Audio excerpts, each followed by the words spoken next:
Hi guys!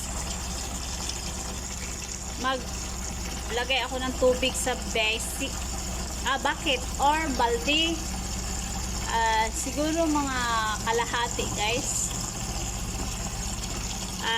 Mayroon na naman akong ituro sa inyo guys.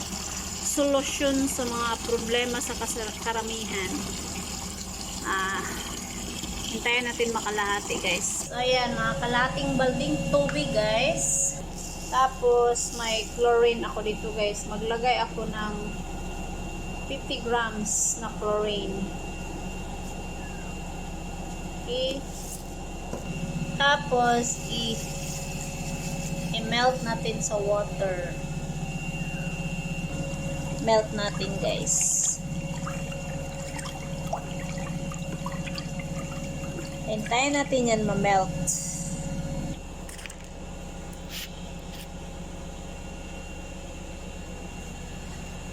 So, ito pala yung towel guys na lagyan ng chlorine or sunrock. So, hindi na siya presentable. Tingnan. Diba? Pero maganda pa siya nga towel. So, ayan. Kitaan nyo guys yung forma. Okay. So, ngayon, let's go. Balikan natin yung binabad nating chlorine. Natunaw na siya guys, pero hindi pa lahat. Yan.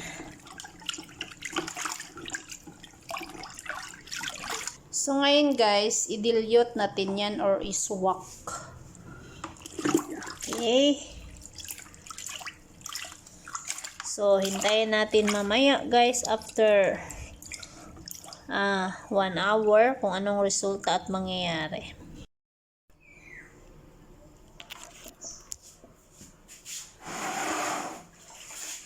Look at the result guys after 1 hour. Taran! Diba? Thank you for watching. So, meron na kayong alam guys.